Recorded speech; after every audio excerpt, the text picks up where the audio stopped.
You should have a couple different documents in front of you. One would be, if you look at the way it was stapled in mine, is, we really focused on the PRA option 2. Coming out of the last board meeting, the presentation, that was really more of the realistic approach. That option 1 showed, a little bit more of an expansive exterior design, which would incorporate some of the properties that are, right around the elementary school currently. Um, Having those properties under ownership and everything else by, April would probably be unlikely. And then also the way that the commons laid out with option 1 to option 2 seemed to be the option 2 was the desired location of, the overall footprint of what that building could look like. So the numbers that we put in front of you that we'll review here today are consistent with the option 2. So those are the two plans that you have in front of you. I'll kind of reference back and forth as we're going through the numbers, like how they apply to each one of these different kind of zones or different areas, just see whether it be on the site or whether it be about the building itself. Does that all make sense? So the first sheet, it's 2 pages. The first one focuses primarily on the 2 drawings that you have from the PRA. So the very first one, site improvements, additions. So we take into account, any of the space that currently would be green space or maybe playground space. Those are different areas, so we're expanding onto the commons. We're expanding into the art and music, in the front of the existing gym, kind of closing in that corridor from early childhood into the building. So all of those spaces are considered kind of the additions to the site that aren't existing spaces that we're just kind of renovating. So that's kind of what that first number is. The site improvements, added parking and bus, that is kind of on the site plan that you have, which would be the overall map of it. So you kind of start to look and see how we're redoing a little bit of the staff parking now. That will come out, gets a little bit bigger, and gets repaved.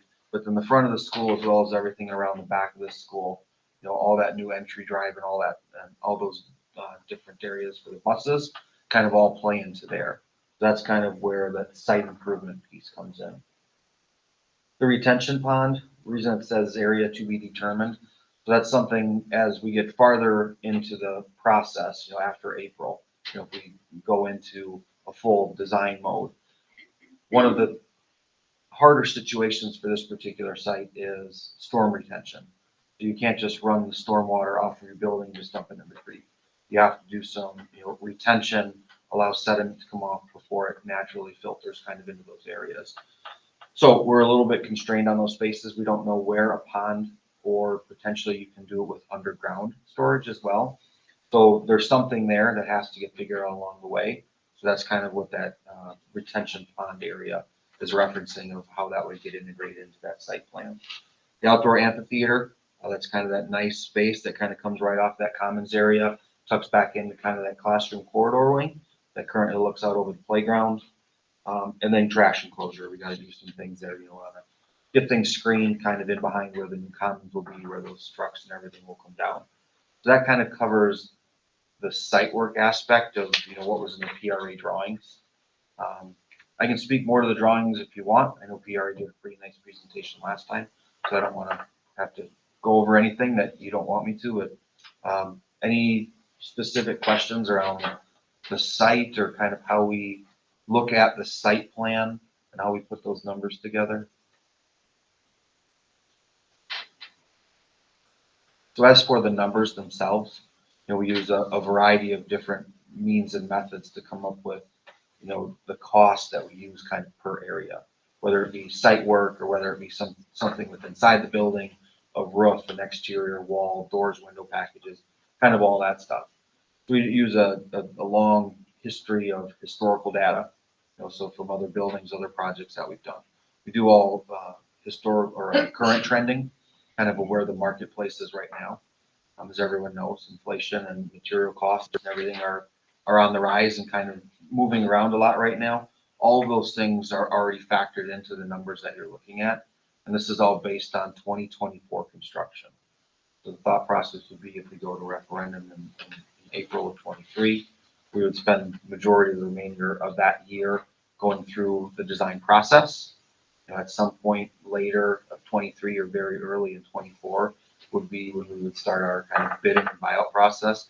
That's where we put it on the street, start talking with subcontractors, gaining that interest, bringing them in, and start getting bids and numbers from them kind of winter, early spring, and then preparation for some type of a spring or right as you get out of school to come in and start.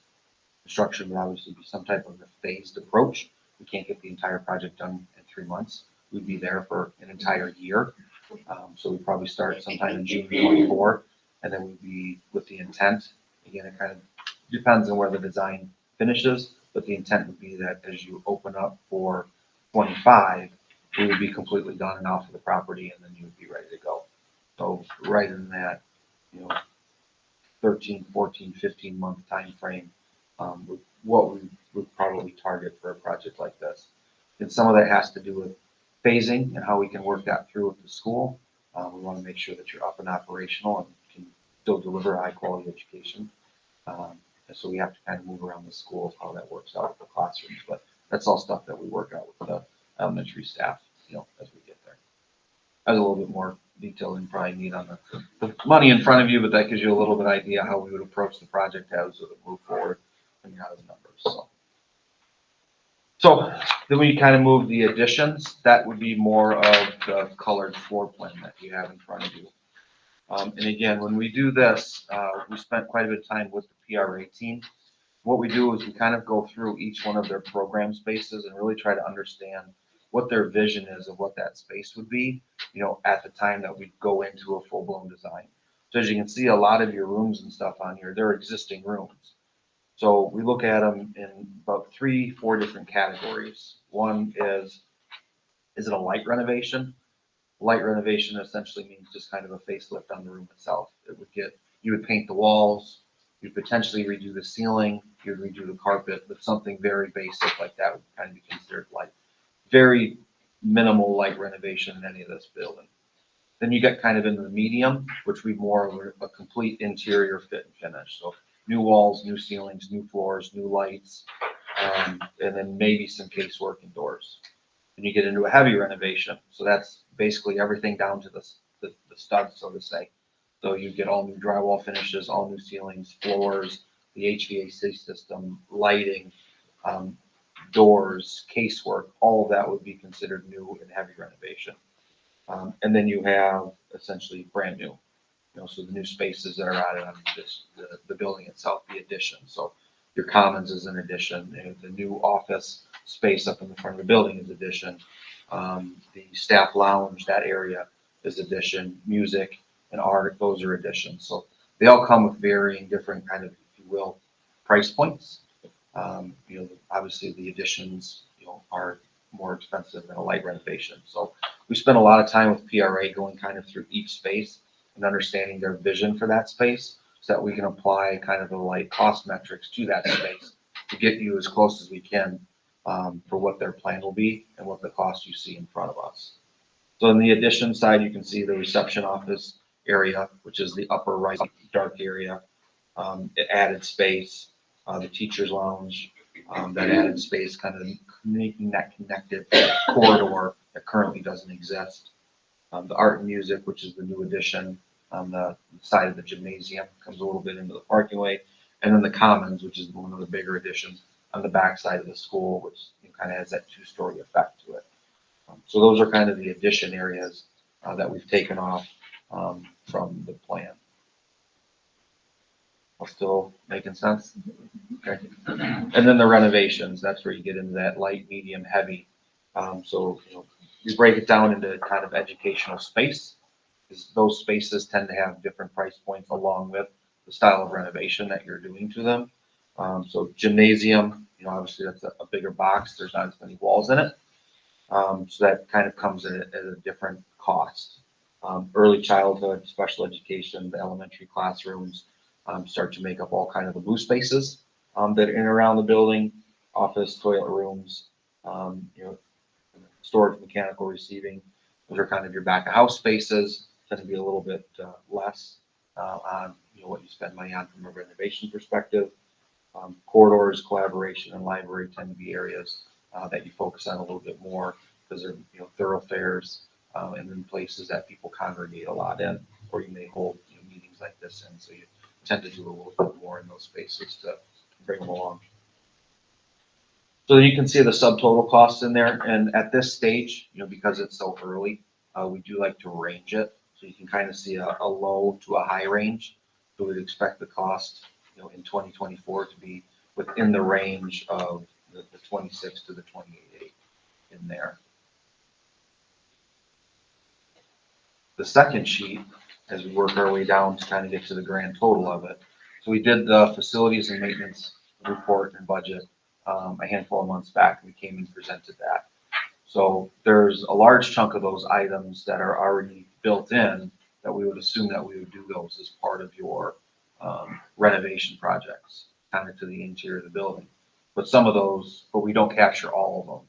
So then we go through and kind of reorganize the facilities assessment to make sure that anything that's in there, that we're capturing those costs as well.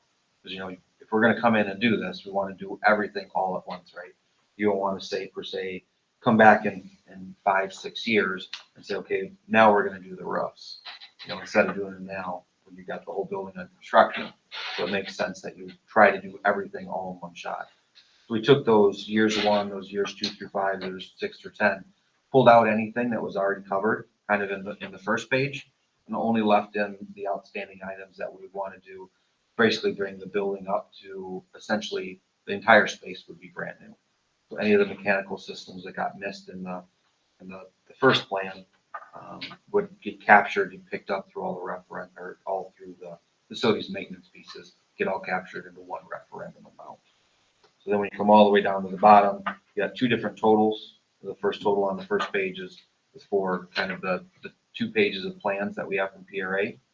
The total at the bottom of the second page is for the outstanding items of building and maintenance that we would recommend you do. This would be your exterior windows and your roofs are going to be 2 of your large things, as well as bringing the rest of your MEP systems, mechanical, electrical, plumbing. We also have fire protection in here. So that would be bringing the building up to full sprinkled facility versus right now you don't have anything. That would get you to the other 2 great numbers of what you see there. And then with the revised inflation, the 4.2 would have been the original number based on doing everything in 24 with all the additional inflation that unfortunately we continue to see. That would be kind of the next number that we would look at to be on top of that. So then you get down to your orange box, you get to the grand total. So for everything for the referendum, you would look at asking the question somewhere between 30.3 million and 33.3 million would be your range. And then as a board, you would decide, do we feel comfortable at the higher range? Or do we think they would support that? Or do we think they'd want to support it at the lower range? And then you pick a middle ground somewhere in there, decide what you felt your community may or may not like. And then that would be the number that you would then move forward with school perceptions on the survey.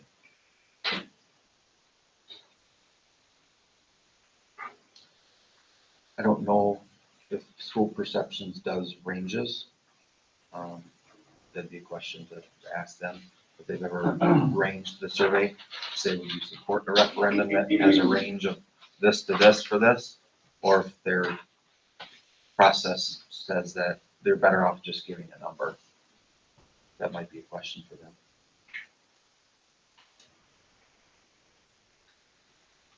That's kind of how everything came together financially. And this includes everything. So when you said, you want that all-in number, this is your all-in number. So this is all of your design effort. This is all of your furniture and equipment. This is so your soft costs, kind of all the things that are outside of what we would consider kind of a construction process. All the other things that take in order to accomplish the whole project are all included within this number. I asked Justin that it's the old age question, right? Like, we own all that property by Parkside. What if we just wanted to add on to Parkside? Just build like a building. And I thought he answered well. Is that that would require a lot of site development because, you're going to be tearing up all that ground and moving utilities and all those things. And realistically, this is a brand new building, and it's not abandoned. So this building would be brand new with everything that you're seeing in front of you, and it's still functional to be used. And so I think there's something to be said for that. That is significantly less cost than what it would take. To Tom's point, this is an unfair question, I'll start with that, but are you able to give us a range of a cost per square foot for a brand new greenfield building at 76,000 square feet? Yeah, it's pretty close to the $435 a square foot, but that's just for your building. So if you look underneath on the orange tab, sorry, we show you kind of the cost per square foot. Oh, as well. okay, but I'm asking about if we were to say, to Tom's point, we are going to dig in the field. I'm saying from a taxpayer standpoint, I know that's a massive number. But if you guys are involved with a brand new school, what are the numbers you're using for 2024 right now for something that's going to be like what we have, but brand new? Is that We would budget around that $435 a square foot. $435 a square foot to build a brand new school? But that would not include your land purchase or any of the utilities that it would take to feed that. So 36, 37? Couldn't speak. Well, that's Right, you'd need the math. 40 to 80 acres of land. And then depending on where that land's at, it's hard to tell you what the utility would be without knowing kind of where it's at. If you're right in the edge of town where there's a lot of utility already there and you just have to do some utility extension, that's a different thing than if you're 2 or 3 miles out of town and you've got to run 2 miles of water line, and IT and power and all that other stuff. I would have guessed substantially more, personally. That's 33 to 34 million, right? Yeah, Are you taking, what are you using for square foot number? so the 76,000. That would be, that's the square footage after updates of the new school or Riverside, is that what you're saying? Anything else you would say, like what kind of acreage you would say to have a footprint of a brand new school? Minimum of 40 to 80. But that's, I mean, I don't want to throw around numbers like it's no big deal, but relative to project, I mean, around here, that's $500,000. I just, Yeah. just curious. Well, I think you almost have to look at, I mean, we might know the direction we may be heading, but we're going with what our constituents, what they're gonna tell us. I think that's a piece of information a lot of them may wanna know. Because when you go into a new build, you're not gonna be adding on structurally, it'll be fairly easy for the simple fact that you can certainly build it in a format or a layout that's gonna be easier for you to develop and build, instead of, building into a structure that maybe you have to brought up to date just to add on to. So, Yeah. There's a lot of pluses that way too. So, yeah, I can understand the information needed for both. I think one positive point with that question gets this is just not having an abandoned building in the middle of the city. Well, absolutely. If the building is still if the building wasn't in good enough shape, Yeah. you wouldn't approve of this. They wouldn't even allow this proposal to take place, obviously. So the building's solid, just needs to be updated, and then obviously the additions and the renovations. And again, nice that it's still able to have that footprint in the city and not be just sitting there as we've seen other buildings in the city. Do we even have that amount of acres even by Parkside, or would it be a whole new set of land we have to purchase? Do we even have 40 to 80 acres by Yeah, I Parkside? couldn't tell you what our acreage is left over. I mean, if you took out all the athletic fields and everything Right. back there, maybe. I mean, But then that costs another problem, taking out things that. Correct. you have to have parking and all those type of things.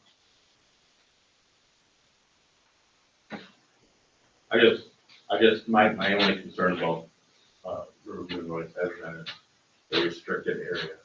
The restriction of area has always been an issue with the homes up front, access in and out. Option two, we're looking at, because obviously of the homes that, are at the front of the building, and the parents drop off situation, weaving in and out. I mean, there's several things, obviously, you have to deal with what you can deal with as far as room and go from there, but there's certainly, some things you hope would improve But being with the situation you are with the water in front and behind and in town, I mean, you are restricted that way. But it always is nice to have your kids walk your game. That's way. But, you know, they're gonna be coming from a long distance. Yeah, I wouldn't know what you would do with that building. Gotta sell it, and who would you sell that to? So that's, if you build something off-site, that's a tear down, I mean, So there's cost to tear it down. Yeah. So Then you can repurpose the land, but not the way it's.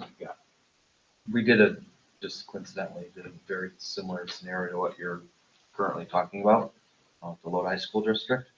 I happen to actually live in. So, we built a new primary school.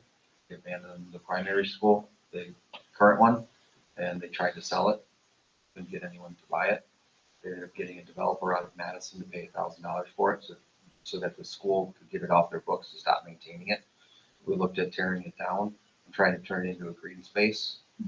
There was about 1.5 million. It was an older building, so there was some hazardous stuff there, but just to demolish the space, get it back to a green site was about 1.5. And then they were gonna actually donate it back to the city. But the city wouldn't help with any of the tear down and demo. They were just essentially, you do it, get it to a park space, and then you can give it to us. The cities, well, it's gonna be the same way, I mean, these cities don't have money for that. Right, That's- there's no money. They would say have a care center. Yeah, exactly, Exactly, that's the point I was gonna make. and they're gonna be dealing with the courthouse anyway, so. Correct. The individual could never get a development through, and it's currently back up for sale, and it's been vacant for 5 years. That's a shame. Not all towns are the same, but that was the exact same scenario that we went through. This one is the same. So may I ask, were you involved in that, in Lodi, were you involved in that development? What were their arguments as far as building new versus update? The old building just couldn't be updated, or? They never even considered it. That building was built, my wife's grandfather went to high school there, and he passed away 5 years ago when he was 102. It was old. Yeah. It was terrible design. The gyms were too small. It was just no longer a functional school. So it was going away irregardless. Yeah. When they built. But we did have to do a lot of work with the city. We had to bring a lot of utilities out to the school. Because it's out, if you know Lodi at all. It is out by the high school and middle school. It's farther up the road. But we had to extend all the utilities up there. Water, sewer, gas. And we had to bring in new electrical service. So there was a lot more to it. And then you have the infrastructure of the city roads that have to get there too. That we had to do. So there's quite a bit on top of just the building itself. And then the purchase of the land, I think they bought 88 acres is what they bought there. Fits on the site well. It's got good space because you are able to do, they got space for a larger playground. They have some soccer fields there, things like that. But And I'm not advocating for the new school here, I'm wondering how to overcome the objections that we'll hear when somebody says that, if somebody asks that question and we say, well, now it's in meeting minutes, but, and with that way, when we say it's, 35 or 36 million, and then we say, but we'd have to buy 80 acres, and they say, well, you're gonna spend 33 million on, what is this, 4 acres? I don't know what the footprint is. So. I just, I mean, I just, if I'm Joe taxpayer, I say, well, you're telling me you can't do it on a smaller piece of land, but you're doing it on a small piece of land. I understand your point. Yes, exactly. I think it's really something to look at. I really do. I think it's something we should, if we're gonna take the time and spend the money and look at a feasibility study of updating the school and putting that out there to the taxpayer, I really think you have to look at the other options. I'm not being cynical. I didn't think he understood the question when he said the $33, $34 million. I thought it would be a fact. Right. Brand new. And what we're getting is essentially brand new, and that's why it's so close. So I get that. It's just, you're talking about doing major renovations throughout. So it's a new building, essentially. I understand why there's Cause I mean, your cost basis wasn't that much different on the reno versus you were at what, like $300 a square? Yeah. So, We're yeah, talking, the renovation, the old space is 75% of the new space, 70% of the new space. So, And maybe that's the, the beauty of, as Rod was saying, with the survey is, as we discuss this in the next week, maybe it's, you move forward with the plan and then see what comes out of the survey. Mhm. And maybe there is a lot of feedback in the survey of people going, why aren't you building by Park Center? Then that drives that, Yeah. that next thing. I think that's something to really entertain. I think if you could put your schools in one area strategically, security, flow, And if the land- your infrastructure, the land is there, if it's feasible, I think it makes sense. We're always talking about security, we're talking about ease of flow, we're talking about all that. And if you put a new building up, you shouldn't have issues with having to settle for, to do security this way. You could do it exactly the way you want it, one time, be done, flow and everything is right. And, and if we're talking about a huge sum difference, then yeah. But if it's relatively comparable, which is gonna be higher, obviously, but if it makes sense to do new and give them that option, why not look at that? I just think it makes sense. But that's my opinion.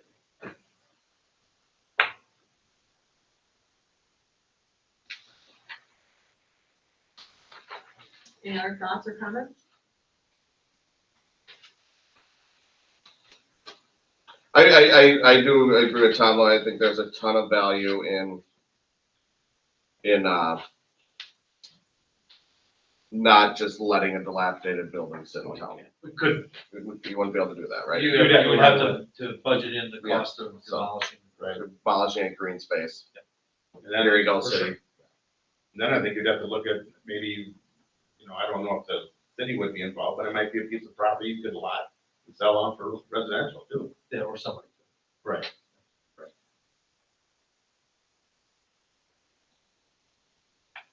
I would have to guess, maybe I'm wrong, that most people in the community would be surprised, as I was, with the answer to the question. I would. I can certainly ask the question. The one thing that will probably change is if PRA kind of has a blank slate, your building will grow. So right now, you're 76,000 square feet on property. So they're utilizing like your existing gym and all that other stuff. If they were to have a blank slate and you were to start with nothing, your gym's gonna be significantly bigger. Because right now, it's a fairly small gym. Your spaces will reorganize a little bit. You probably won't have a 76,000 square foot plate like you do now. You have that because that's kind of what's allowable in here of reutilizing your existing spaces. That 76 could potentially be closer to 90. That's a fair point. Certainly, and I That's a think- good answer to the question that I asked, and Ben. but you absolutely get exactly what you would build, right? You're building it from scratch. You're not working with any sort of constraints at all. And as Barry said, high water marks and flood plains and that sort of thing. But I think it's, And I don't know where you put retention on that. Where would you put it? On the roof? I mean, where would you put retention? But now you're talking about now you're talking about 33 million versus 50.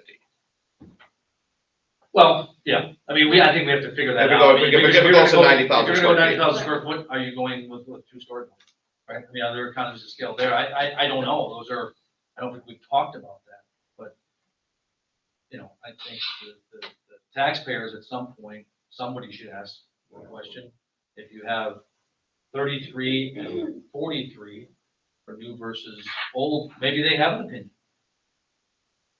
One way or the other, strongly one way or the other. Well, then you take, like you say, that you take that $4 or $5 million of maintenance right out of the equation too. I mean, you're not adding that on, it's new construction, so.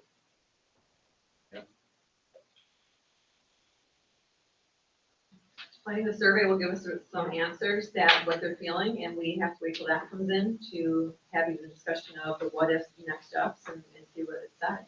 So we have what's presented and we roll from there. And then we'll see where we go from there after stuff comes in. But this survey is not what is being discussed here either, right? There's no discussion at all of any new construction or other options or greenfield facility. This is only asking them about the renovation, right?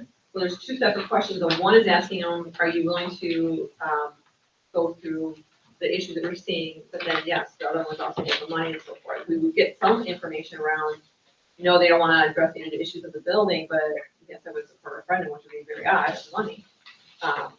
But right, we have to change all this in there. We have to go back to, phase one of what would a building even look like. We can't even just say 9,000 square feet, 450 a square foot, and let's just, stay on number. There'd be design ideas, all that stuff, and then you gotta get certain, stakeholders involved, and now we're talking, who knows how long. Can it even be done at Parkside? I mean, I don't know the answer to that.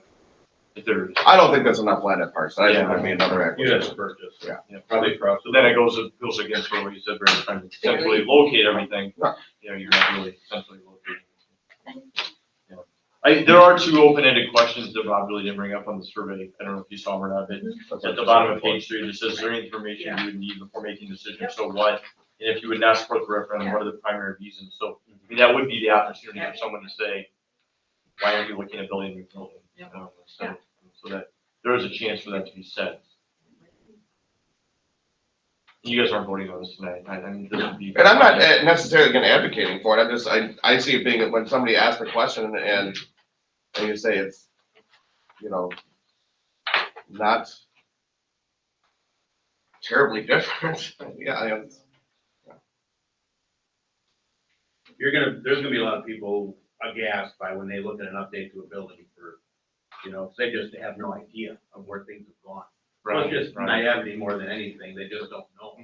But when they see $33 million or, whatever, it be 40-some million dollars, 33.3 with everything, right, you're gonna have some people. the 350 per square feet for additions and renovations, I don't see, I mean, a new home right now is well appointed, it's 250 a square foot, a little more. I didn't have sticker shock on this, I had Yeah. no sticker shock on the fact that Yeah. the new one isn't. Yeah, exactly.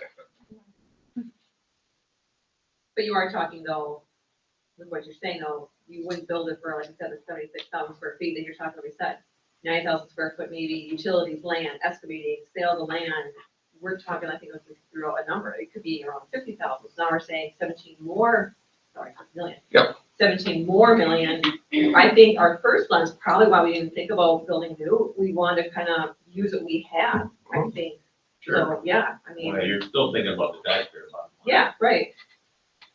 But would love to build it, yeah. But there's also gotta be long-term value in what we're Yeah. into. I think the other thing that we have to recognize is we're not growing as a district, at least over the last 10 years. Right. So,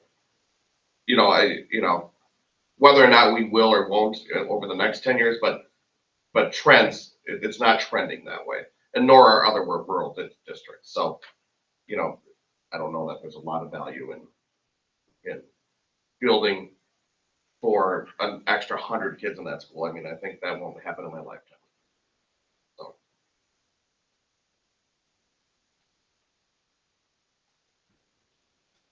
All right, we have some things to think about. Thanks, Justin. Thank you. Yep. Is there a sale, is there like a discount, for family and friends or something, like maybe a discount or anything? Cousin Susie and it's you, 10% off? Please. 10% off. Coupons, give me coupons. Coupon. Oh, thank you. Thank you. Come up, just let me know and I can get one. Yeah, thanks, Yeah. Justin. Thanks much. Thank you. Thank you. You're honest.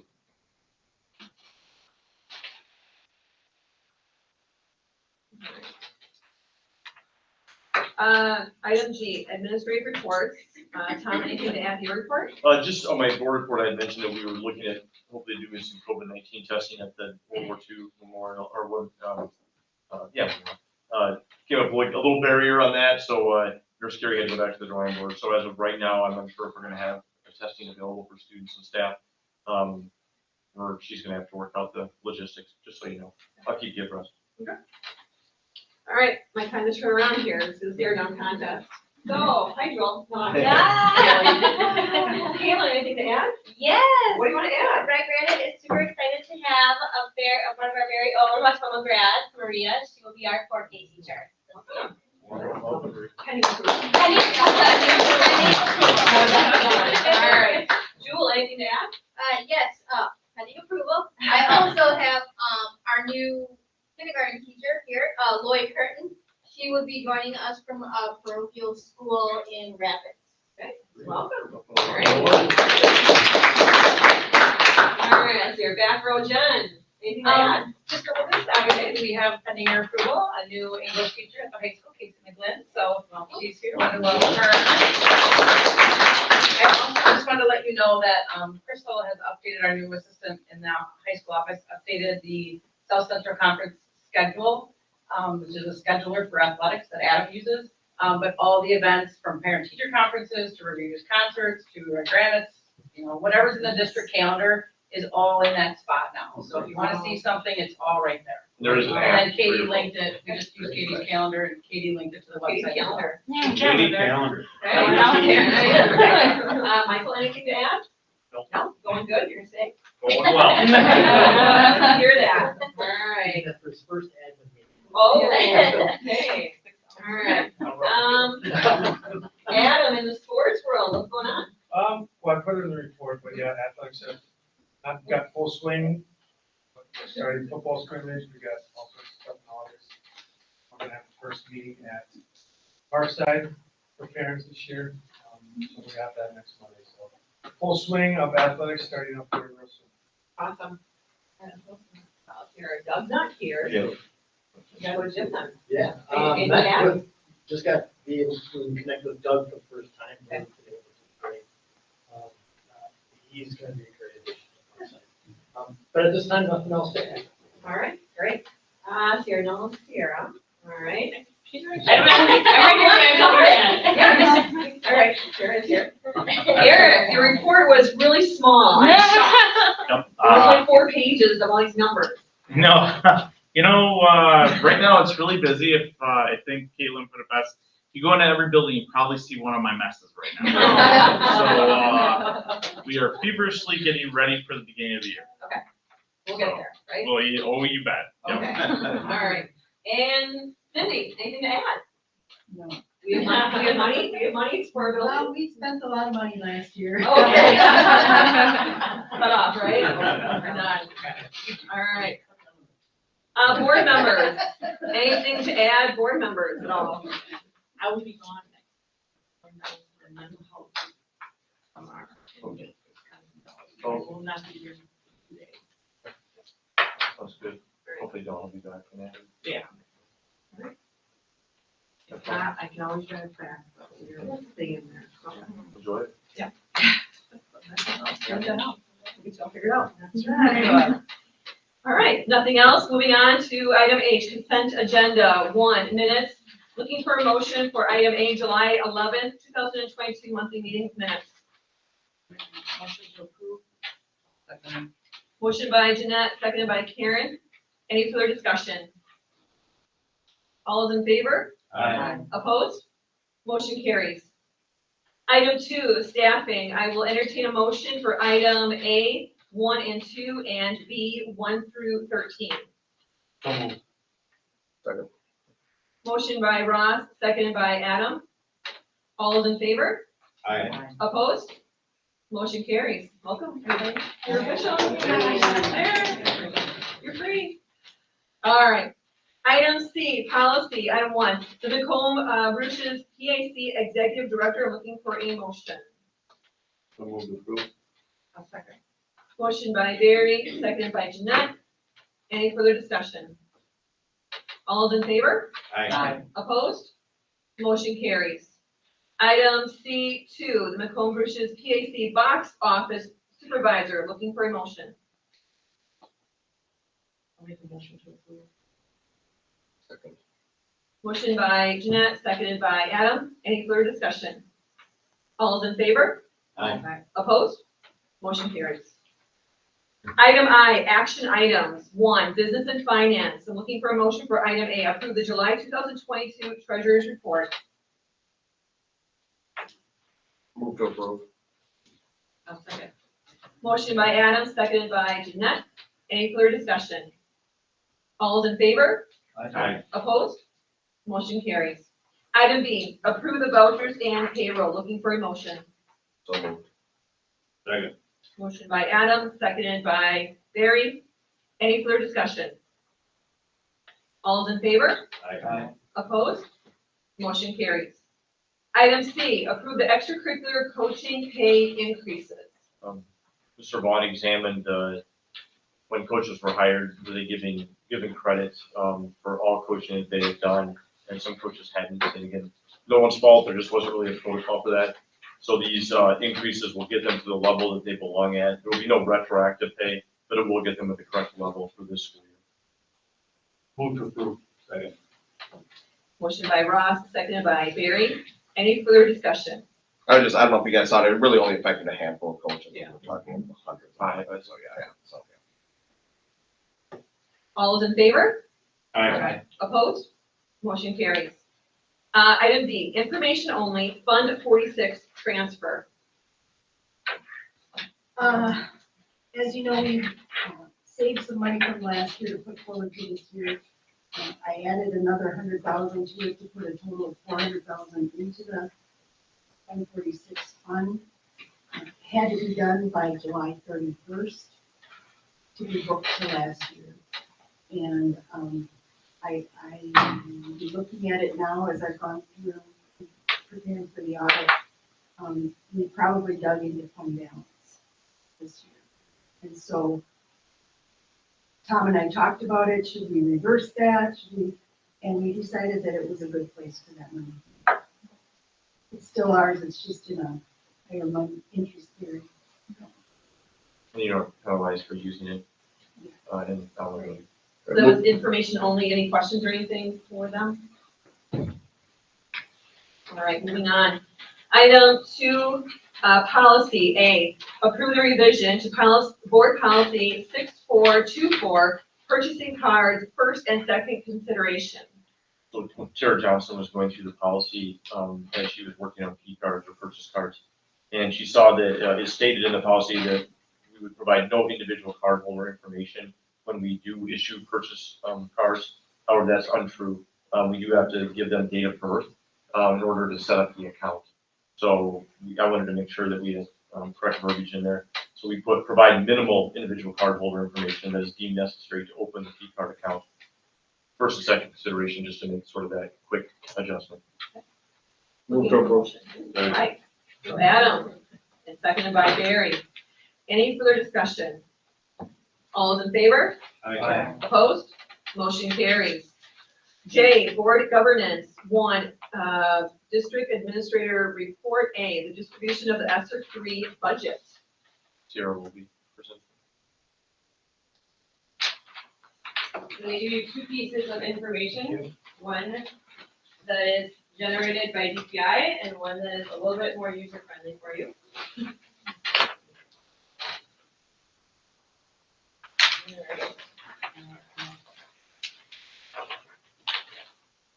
So I will be the voice, but please know that Tom and Cindy can help answer questions that I cannot or that you'd like me to expound on more.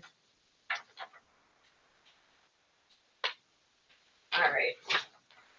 So as you're aware, our district received ESSER 1 and then ESSER 2 funding. This is the third round of funding through the American Rescue Plan Act that we've received. So nationwide, it was $122 billion. Our district received just over $2.7 million to be spent by September of 2024. So if you look at the plan report that you have, a stapled copy with multiple pages, this is the official plan that is generated by DPI after we submit the budget line items that go with that. This is the document that is linked on our district website. So as you can see, as we page through there, the budget line items we put are there. However, the description for what those items actually represent is really not there. They're very general in terms of what is included on here. Okay, so it'll tell you basic information as whether or not it's a contract, whether or not it's professional development or instruction. but it doesn't tell you a whole lot of information as to what the specific objectives of those items are. All right, so this is what is on the district website. Before I get into the line items and to take questions on kind of our plan on using these funds as of right now, I thought it'd be helpful for us to kind of talk through the process that we kind of navigated through to come to the point where we are with the budget that we have. So last year, last school year was really, a lot of that was spent kind of starting to get the ball rolling. We were waiting for the state plan to get approved by the federal government. So there was a little bit of lapse in our state in terms of getting budgets submitted to DPI. But in October, Tom began working on drafting the surveys that we would use with the staff and the community. In November, we actually had a EL family night where we had a lot of our EL families come for the Day of the Dead celebration that we had at Parkside School. We used that opportunity to have a meeting with those parents within their own language, using some of our bilingual staff. And so they were actually the first group to really provide us input as to using the survey that Tom drafted as to what their wishes were. We then waited until February actually to send out the district survey. We waited because we wanted the opportunity to advertise during parent-teacher conferences, and that was really the next opportunity we were going to have community in our building. And so Katie created a flyer, we handed out at conferences, followed up the next week by sending out the form. So we sent out a Google form via IC Messenger and had 200 responses. About 75% of those were families, about 25% of those responses came from staff members within the district, as well as a few community members. Tom and I and Cindy began meeting in January to kind of draft a process that we would use with the administrative team to help identify. In February, I met with each building principal individually, kind of looking at their district or their building data, their building needs, kind of what some of the desires that they would have on how this money can serve their students and staff population. And then once the ideas are compiled from each building, I began to kind of draft how those expenses might be allocated district-wide, knowing that not everything we talked about would be possible. So then in February, we had continued meetings as an administrative team, and then in early March, I submitted the draft that is represented in that stapled copy to DPI for approval. They approved that in April, and then that was posted on our district website to make that budget public. And then we've been using the time since that budget approval, May, June, this summer, to make arrangements for those things to actually come to fruition. Okay. So if you look at the, Tom asked that I share with you kind of my spreadsheet planning that I use on my end that maybe would make a little bit more sense to you. So if you look at the top, again, our award amount was just over 2.7 million. Please keep in mind this is a multi-year opportunity for us to expend these amounts. So if you look at some of the initiatives that we're taking under, we are reinvesting in staff training and developmental designs, which is addressing kind of our unified approach in the district for social emotional learning. We are investing in classroom resources, specifically at the elementary level with ELA, social studies, and using that funding to make those necessary adjustments and updates there. We are using it to invest in some of our staff are getting their reading license through the Oshkosh, so some of the tuition and bolstering their ability to work with students in their classrooms, as well as provide additional leadership district-wide. Again, gathering data, analyzing data as an administrative team. There's also been some emphasis on creating after-school opportunities, as well as continuing to invest in our summer school programming. And then you'll see Eric, some of the needs of him are represented. A lot of his updating, I think, occurred with prior funding in ESSER 2 and ESSER 1. However, there was additional things such as updating our firewall that were necessary to be a part of this budget. A good chunk of our instructional expenses have been creating partnerships with local agencies. We're doing quite a bit of work with the different teams at Visa 6 to provide support, professional learning, as well as side-by-side coaching with our staff, as well as partnering with Wisconsin Math Institute to provide math support. This also includes, and I know you're aware of this because of the hiring and job descriptions that went through, but this fund also includes the math coach at the 6-12 level that I know know, Tom has talked with you about prior. So, you kind of look over the right side. I tried to in my own planning, and hopefully this, you know, can be helpful to you. Kind of listed which school years these expenses would be. So please know these aren't the amounts of the expense in 1 year, the amount of the expense over 3 years in most cases. Another initiative that I failed to mention, Jewel has been doing a lot of work with her staff in the RTI process. We were able to do some training with Solution Tree, as well as kind of take a more systematic approach to how we're providing academic and emotional support at Riverview with her staff. So that gives you some idea. Again, this is the budget draft. Brenda did the approved draft as of DPI. However, you know that as needs arise or as things go, we were even making these don't match perfectly because we've already made some adjustments based on some of the needs that we've seen even since April. So Cindy and I and Tom continue to work to make revisions as necessary, but for the most part, what's exciting is that these things are happening. We're looking forward to working with some of these outside contracts as early as August right in service to get our staff support. We could buy things, but we feel like if we train and support our staff and becoming the best that they can be, and supporting our programs, that will have longer lasting impacts than buying things. So I will, with the help of the admin team, entertain questions that you might have on this.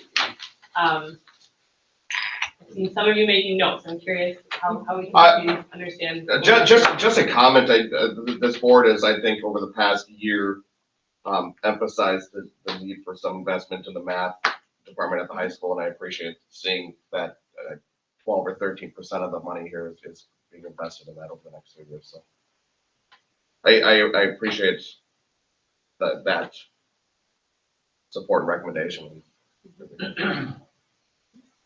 I mean, that's $340,000, right?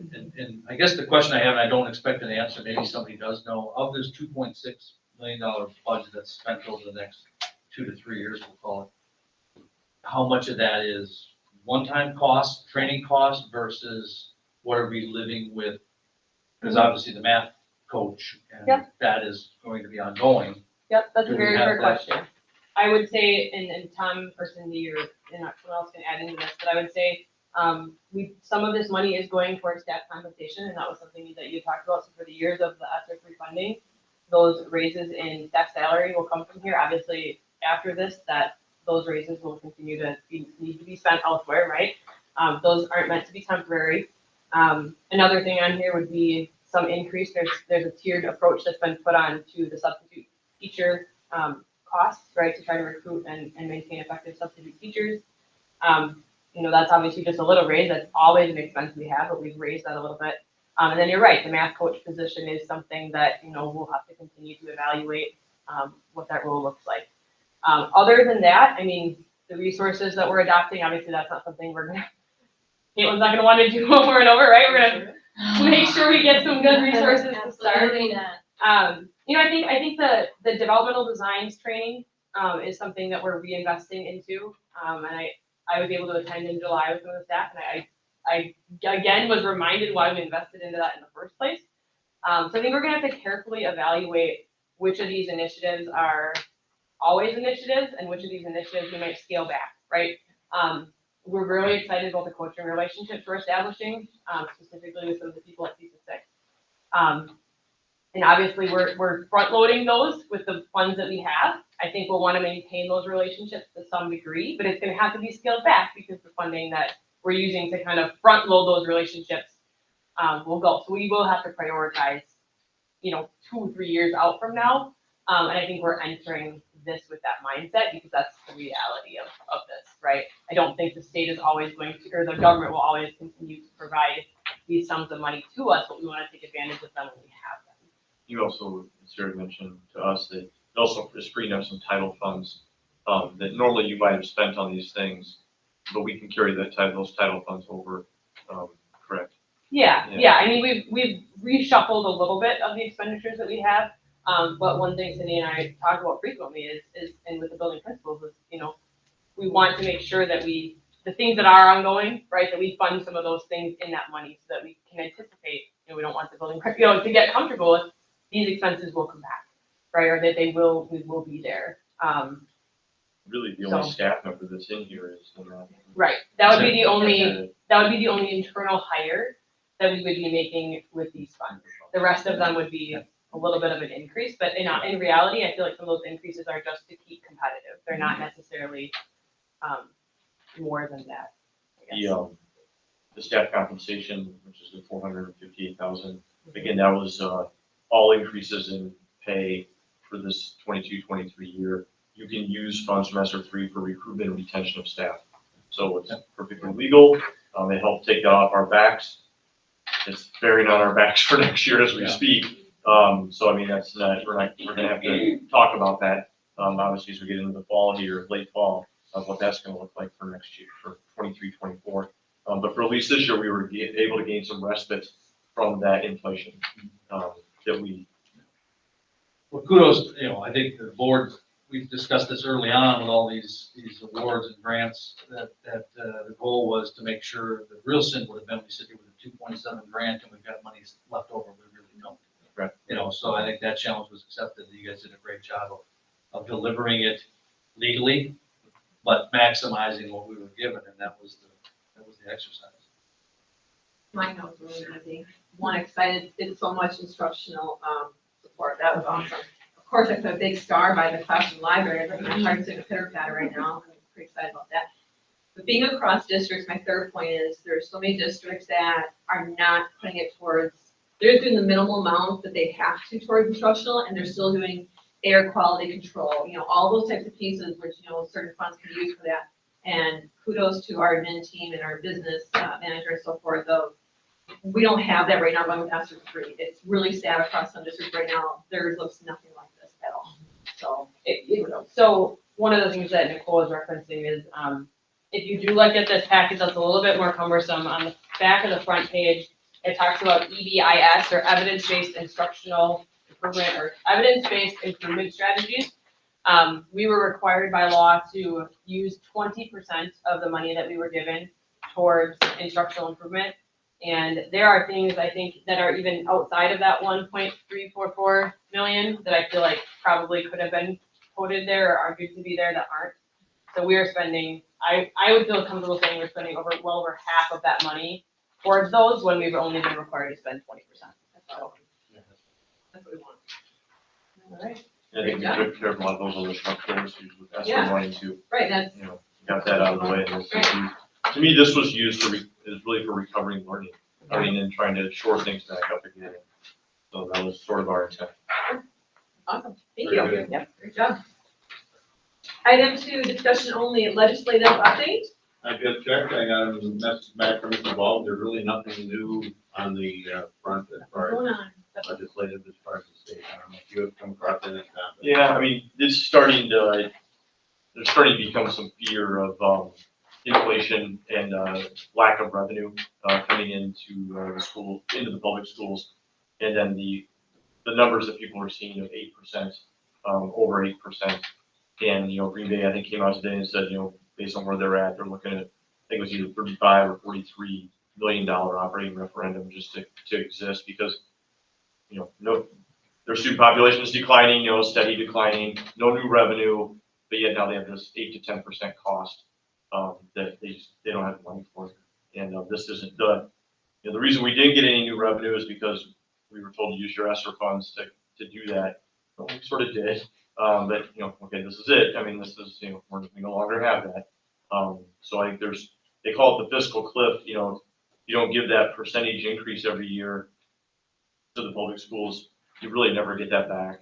And so now we're behind like 2 or 3 years of increases of revenue, and I think people are just really getting worried. Enrollment's not increasing for really anybody, and so what are things going to look like down the road? Teacher shortage is a big topic right now. As you've been reading the headlines, I think Madison was at 650 staff members down, not all teachers, but 650 staff members down. There's others, the Valley, was all about Fox Valley today. A number of schools in the Fox Valley they can't find anyone.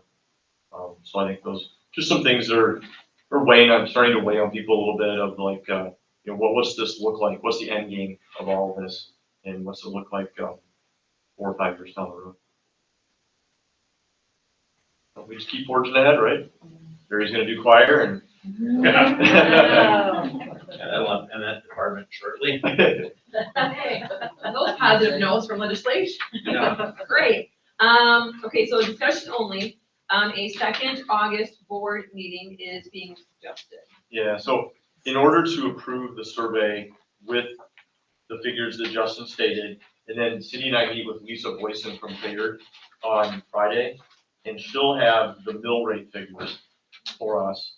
And so that can be in that piece. So it'd really be bringing this with the figures to you, looking for approval. And if you have some changes that, like you were suggesting, you would want changed in here. And then it would be telling Rob, okay, after the 15th, we're good to go for September. And then really then it's executing, if you guys want to, executing this, the timeline in September, going along the way with it. But yeah. Would you just for drill, and she'll be able to figure out, get the tax increase per $1,000 of value at a $50 million referendum too? At 50? Yeah. Sure. I'll just write it down so we have it. What's nice is Katie found it on the Wild Rose website, that Bayard will give you a calculator. So Katie has a tab on the webpage all ready to roll.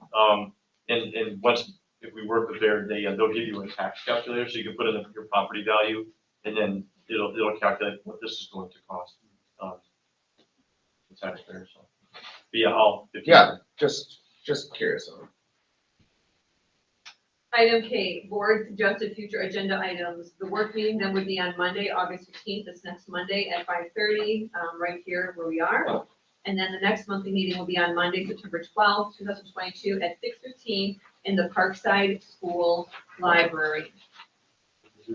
Item L, adjourn to close executive session to consider the employment, promotion, compensation, or performance evaluation data of any employee, 19.851C. And to consider the social or personal histories of specific persons, if discussed in public, would be likely to have a substantial adverse effect upon the reputation of any person referred to in such histories or data, or involved in such problems or investigations, 19.851F. Roll call, please. Ralph Peterson. Yes. Nicole Mears. Yes. Jeanette Tolan. Yes. Jerry Mexico. Yes. Karen Jack. Yes. Adam Henning. Yes. Don Peters. Okay, closed session. Thank you again. Michelle, see you here. Hey. Katie, see that? And just went back. Is there-